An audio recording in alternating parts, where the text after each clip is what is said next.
अस्सलाम वालेकुम ख़वातीन व हज़रात, मैं डॉक्टर ज़रीन किरण, असिस्टेंट प्रोफेसर डाउ यूनिवर्सिटी ऑफ हेल्थ साइंसेज़ आपकी खिदमत में दोबारा हाज़िर हूँ।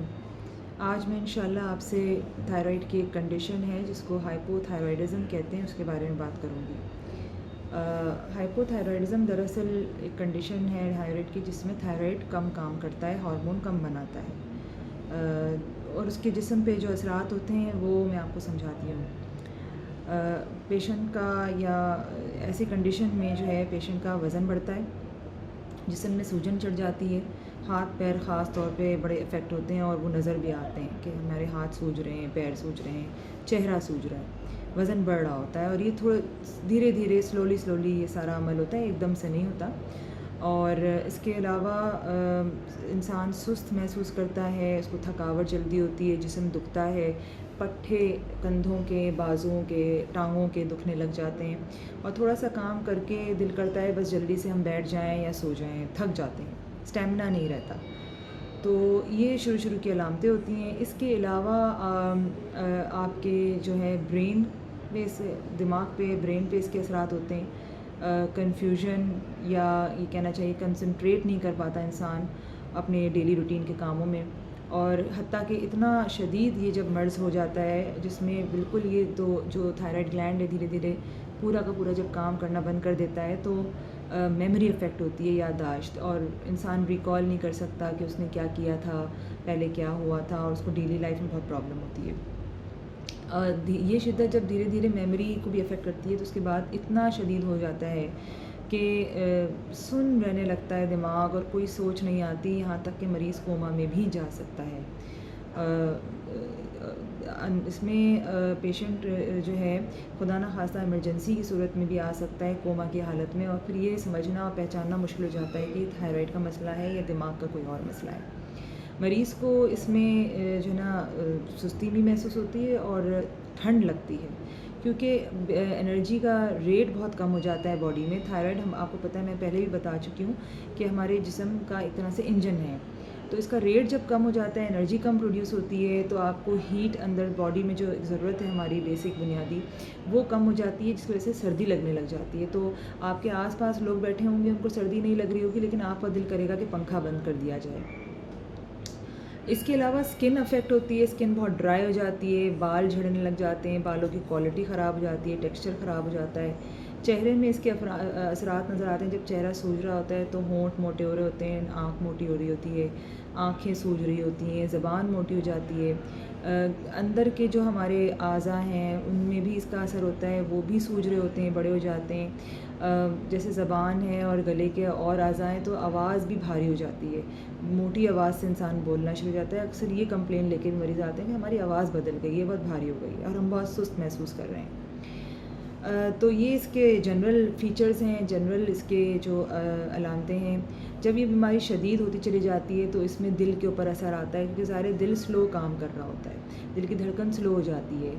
नतीजतन वो पंप कम करता है, खून का ब्लड सप्लाई बॉडी में कम होता है, तो उसके बाद ब्लड प्रेशर बढ़ना शुरू हो जाता है ताकि ब्लड सप्लाई को एडिक्वेट किया जा सके, बराबर किया जा सके। तो इस सूरत में ब्लड प्रेशर बढ़ जाता है, लेकिन ब्लड प्रेशर के बढ़ने से दिल पे उसके गलत असरात होते हैं। नतीजा ये भी होता है फिर कि दिल का साइज़ बढ़ने लग जाता है, यहाँ तक कि दिल को इतना नुकसान होता है कि हार्ट फेलियर में मरीज़ चला जाता है, और दिल के आसपास जो झिल्ली होती है उसमें पानी भर जाता है, कभी कभी फेफड़ों के बाहर भी पानी भर जाता है। ये बहुत शदीद में अलामतें बता रही हैं। जिस्म में कोलेस्ट्रॉल खून में बढ़ जाता है, कोलेस्ट्रॉल के अंदर जो ख़ास चिकनाई है वो अनयूजुअली हाई होती है, बहुत ज़्यादा। बाकी कोलेस्ट्रॉल फिर भी नॉर्मल होता है, लेकिन चिकनाई ज़्यादा बड़ी भी होती है, क्योंकि ज़ाहिर है आपको मैंने जैसे बताया एनर्जी यूटिलाइज़ नहीं होती। एनर्जी मौजूद तो है, आपकी ग़िज़ा सही है, लेकिन आप उसको यूटिलाइज़ नहीं कर पाते थायराइड की कमी की वजह से। और इसके अलावा आंतें स्लो काम करती हैं, हाजमा अच्छा नहीं होता, कब्ज़ की शिकायत हो जाती है। देखिए ये सारी तो बहुत रेगुलर और रूटीन की बातें हैं जो मैं आपको बता रही हूँ, जो यूजुअली होती हैं। कभी कभी इससे ऑपोजिट भी होता है। मरीज़ बहुत ऐसे भी देखे गए हैं कि जो एक्चुअली वज़न उनका कम हो रहा होता है या जिनकी भूख मर जाती है या उनकी दिल की धड़कन बहुत ज़्यादा हो रही होती है, उनको सर्दी के बजाय गर्मी लगती है और पसीने भी आ रहे होते हैं। तो कभी कभी ये मिली जुली अलामतें भी आ जाती हैं, लेकिन ये बहुत रेयर है। ज़्यादातर जो मैंने आपको बताया है कि भाई वज़न बढ़ता है और सर्दी लगती है और स्किन और हाथ ये सब, ये ज़्यादा होता है। अच्छा, ख़वातीन में कुछ ख़ास अलामतें अलग से होती हैं, जैसे क्योंकि ख़वातीन की मंथली साइकिल इफ़ेक्ट होती है माहवारी, तो उसमें ये होता है कभी-कभी महीना-महीना माहवारी आती नहीं है, या आती है तो बहुत ज़्यादा आती है, बहुत हेवी फ़्लो होता है, खून बहुत ज़्यादा बह जाता है, बच्चेदानी पे उसका असर होता है। इससे ये भी नतीजा निकलता है कि खून की कमी वाक़ई हो जाती है और जिस्म जो है ना बिल्कुल फ़ीका, रंगत फ़ीकी और पीली शक्ल हो जाती है, और उसकी वजह से सांस फूलने लग जाता है। ज़ाहिर सी बात है, जब खून की कमी होती है तो सांस भी फूलने लग जाता है। तो ये अलामतें भी ख़वातीन में आती हैं, और अक्सर लड़कियां जो यंग होती हैं वो इस शिकायत से आ जाती हैं कि हमारे जो है ना मंथली साइकिल या माहवारी जो है वो सही नहीं है, उसमें क्या प्रॉब्लम है। तो गायनी के पास जाना पड़ता है उनको, और गायनी वाले फिर अक्सर हार्मोन्स टेस्ट करा के हमारी तरफ भेजते हैं। ख़वातीन के हवाले से एक और ज़रूरी मैं आपको आज के सेशन में बताना चाहूँगी कि चूँकि लड़कियाँ मतलब ख़वातीन जो हैं जब शादी होती है, उनके बच्चे होते हैं और उनको थायराइड के भी मसले हो रहे होते हैं, तो हमारे माशरे में आम फहम बहुत इसको लेकर जो है ना गलत कॉन्सेप्ट्स या गलत बातें भी कही जाती हैं, जिससे लोग कंफ्यूज होते हैं। अक्सर ये कहा जाता है कि भाई तुम्हें तो थायराइड है, तुम्हें कभी बच्चा हो नहीं सकता, या अगर तुम्हें प्रेगनेंसी हो जाएगी तो बच्चा ज़ाया हो जाएगा, उसको तुम ज़ाया कर दो, तुम्हें तो थायराइड है, तुम कैसे प्रेगनेंसी कर सकती हो, या अगर तुम कोई दवा ले रही हो थायराइड की तो उसको फ़ौरन बंद करो, बच्चे को नुकसान होगा। तो इस तरह की बातें होती हैं जिससे अक्सर मरीज़ बेचारे कंफ्यूज हो जाते हैं और अक्सर नुकसान भी उठाते हैं। तो मैं आपको इस बारे में क्लियर कर दूं कि जो कंडीशन मैं भी आपको एक्सप्लेन कर रही हूँ, जिसे हाइपोथायरॉयडिज्म कहते हैं, या थायराइड कम काम करना होता है जिसमें कर रहा होता है, तो उसमें जब इसमें अव्वल तो ये होता है कि आपका थायराइड बिल्कुल सेट हो, यानी आपके बॉडी में थायराइड की मकदार बिल्कुल अच्छे तनासिब से हो, उसका एक लेवल होता है वो अचीव किया हुआ हो। उस लेवल पे जाने के बाद आपकी प्रेगनेंसी के होने के चांसेस 100% हो सकते हैं। और फिर जब आप कंसीव कर लें तो कभी भी दवा बंद ना करें, बल्कि उसी वक्त आपको थायराइड के दोबारा टेस्ट करा के अपने डॉक्टर से रुजू करना चाहिए कि चूँकि अब प्रेगनेंसी हो गई है तो अब मुझे थायराइड की क्या डोज़ लेनी है, क्या टेस्ट है, टेस्ट में क्या आया है, मुझे किस तरह एडजस्टमेंट करानी है। तो ये इसको जहन में रखिएगा कि अव्वल तो आपकी बॉडी फ़िज़िकली फ़िट होगी तो फिर आप ज़ाहिर है एक दूसरी जान को अपने अंदर जगह दे सकते हैं, और फिर उसके बाद उसको सही नशोनुमा मिलती रहे, क्योंकि बच्चे का थायराइड जो है ना पहले के 3 माह नहीं बना हुआ होता, यानी पहले के 12 हफ्ते जो प्रेगनेंसी के होते हैं उसमें उसका अपना थायराइड डेवलप नहीं हुआ होता, वो माँ के थायराइड पे डिपेंडेंट होता है। तो जब माँ का थायराइड सही होगा तभी बच्चे का थायराइड सही होगा। अगर माँ का थायराइड सही नहीं है और एडिक्वेट नहीं है, उसी को उसके जिस्म के लिए पूरा नहीं है, तो वो बच्चे को क्या देगी। इस लिहाज से अगर मैं आपको मज़ीद समझाऊँ तो प्रेगनेंसी होने के बाद हमारा ये उसूल होता है कि हम पूरे हफ्ते में जो 7 दिन होते हैं उसमें से 2 दिन की डोज़ हम डबल कर देते हैं, ताकि बच्चे को एडिक्वेट अमाउंट में और ज़्यादा अमाउंट में थायराइड मिल सके, क्योंकि बच्चे की जो ब्रेन की डेवलपमेंट होती है, दिमाग की, वो शुरू के 6 से 8 हफ्तों में होती है और उसको थायराइड की शदीद ज़रूरत होती है।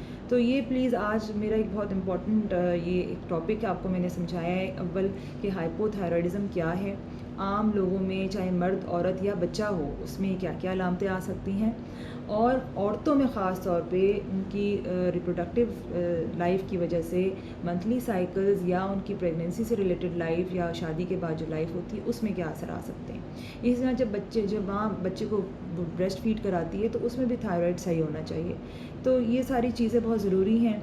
आखिर में मैं आपको एक ज़रूरी और इन्फॉर्मेशन दूंगी कि ज़ाहिर है आप सबका ये सवाल होता है, हमारे पास मरीज़ जब आते हैं उनका सवाल ये होता है कि ये हमें हुआ क्यों। तो दुनिया भर में 2 मेन वजूहात हैं जिसकी वजह से ये हाइपोथायरॉयडिज्म की कंडीशन वाक़ई होती है किसी भी इंसान में। एक तो आयोडीन की कमी, आयोडीन डेफिशिएंसी जिसको कहते हैं, और दूसरा है ऑटोइम्यून डिजीज़, यानी कि इसको कंडीशन कहते हैं हाशिमोटोज़ थायराइडाइटिस। आयोडीन की कमी की वजह से गिल्लड़ जो बन जाते हैं, अक्सर आपने देखे होंगे लोगों के बड़े बड़े थायराइड बड़े हो जाते हैं, गिल्लड़ कहते हैं जिसको। तो उसमें अगर हम आयोडीन का इंटेक सही रखें और एडिक्वेट रखें अपना माहौल में, अपने खाने पीने में, ग़िज़ा में न्यूट्रिशनल सप्लीमेंट पूरा हो, तो उस इलाके में या उस इलाके के रहने वालों में आयोडीन की मिक़दार अच्छी हो जाती है, तो सब लोगों को ये आयोडीन का प्रॉब्लम ख़त्म हो जाता है और थायराइड प्रॉब्लम नहीं होता। वरना अक्सर कबीलों के कबीले और आबादियाँ जो हैं वो इस आयोडीन डेफिशिएंसी की वजह से थायराइड के मर्ज़ में मुब्तला होती हैं। हम पाकिस्तान में ज़्यादातर ये मसला नॉर्दर्न एरियाज़ में देखा गया है, जैसे गिलगित, हुंज़ा या केपीके के इलाकों में।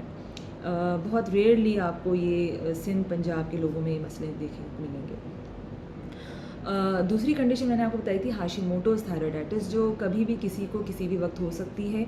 ये एक ऑटोइम्यून कंडीशन है जिसमें एंटीबॉडीज़ बनती हैं जो हमारे ही थायराइड के ख़िलाफ़ एक्ट करती हैं। आप समझ लें एंटीबॉडीज़ हमारी क़ुव्वत मुदाफ़ियत है, यानी डिफेंस मैकेनिज़्म किसी भी इन्फेक्शन या जरासीम को फ़ाइट करने के लिए। लेकिन कभी कभी कुदरती तौर पे ये एंटीबॉडीज़ हमारे जिस्म के ख़िलाफ़ काम करने लग जाती हैं मुख्तलिफ़ अज़ा की, उनमें से एक थायराइड है। उस कंडीशन को हम हाशिमोटोज़ कहते हैं। दोनों सूरतों में, चाहे आयोडीन डेफिशिएंसी हो या हाशिमोटोज़, दोनों सूरतों में इलाज इसका यही है कि हम हार्मोन का लेवल बराबर रख सकें। और हार्मोन का लेवल बराबर रखने के लिए हम थायराइड की दवा होती है जिसको थायरॉक्सिन कहते हैं, वो रिप्लेस की जाती है। थायरॉक्सिन की मुख्तलिफ़ कंपनीज़ के नाम हैं, लेकिन मशहूर ज़माना थायरॉक्सिन है और उसको हम देते हैं। उसकी डोज़ सही होनी चाहिए, उसको खाने का तरीका सही पता होना चाहिए। इसका जो सही तरीका है वो भी मैं आपको बताती चलूँ कि निहार मुँह खाली पेट इस थायरॉक्सिन की दवा को लिया जाता है। इसकी वजह ये होती है कि ये हमारे जो मैदे के अंदर तेज़ाबियत होती है उसमें इसकी एब्ज़ॉर्प्शन ज़्यादा अच्छी होती है। और अगर हम एंट एसिड या तेज़ाबियत कम करने वाली दवाइयाँ लेंगे और साथ में थायरॉक्सिन लेंगे तो इसकी एब्ज़ॉर्प्शन अच्छी नहीं होगी। लिहाजा हमें ऐसी दवाइयाँ, खुदा न खास्ता किसी को अगर मैदे का मसला है, अल्सर का मसला है, ऐसी दवाइयाँ लेनी पड़ती हैं तो वो दोपहर या रात में उसको सेट करें। सुबह खाली पेट जब वो उठें तो उसमें सबसे पहले वो थायरॉक्सिन खाएं पानी के साथ, ताकि उसकी अच्छी से एब्ज़ॉर्प्शन हो और दवा का फ़ायदा हो। दूसरी इम्पॉर्टेंट बात इस सूरत में ये है कि थायराइड की ये दवा जो है इसके साथ कभी कभी आयरन, कैल्शियम या इस तरह के जो मल्टीविटामिन सप्लीमेंट्स होते हैं वो भी कम्पीट करते हैं, यानी मुकाबला करते हैं एब्जॉर्प्शन में। इस सूरत में भी यही होता है कि थायराइड से इतना से मिलता नहीं है।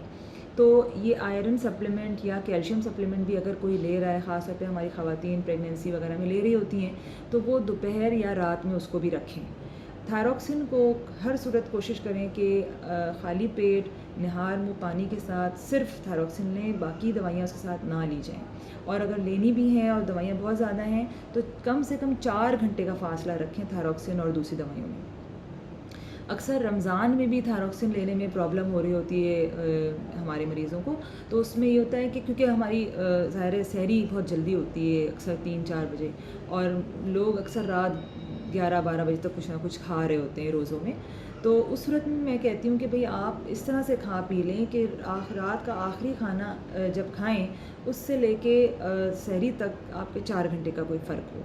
वैसे तो रिसर्च ने साबित किया है कि इससे बहुत ज़्यादा फ़र्क महसूस नहीं होता, इससे बहुत ज़्यादा फ़र्क नहीं आता टेस्टों में, लेकिन चूँकि हमें पता है हम बहुत ज़्यादा सोशल जो हमारे पास माशरे में मरीज़ जो होते हैं, कुछ लोग समझते हैं, कुछ लोग नहीं समझते, तो हम उनको ये मोटी मोटी बात ज़रूर बता देते हैं कि भाई इतना फ़ासला रखें ताकि एब्ज़ॉर्प्शन अच्छी हो सके। उम्मीद है आज के इस बहुत ही तफसीली मेरी वीडियो से आपको बहुत सारी मालूमात मिल गई हों। मैं कोशिश करूँगी अगली वीडियोज़ में भी इनको थोड़ा थोड़ा करके मज़ीद एक्सप्लेन करूँ, और अगर आपको कोई सवाल हैं और कोई इश्यूज़ हैं तो काइंडली आप मेरे पास इसको कमेंट्स में इनबॉक्स करें, ताकि मुझे पता चल सके कि मुझे आगे आपको और क्या क्या मालूमाती वीडियोज़ पोस्ट करनी हैं। फिर मिलूँगी इंशाल्लाह। अपना ख्याल रखिएगा। अल्लाह हाफ़िज़।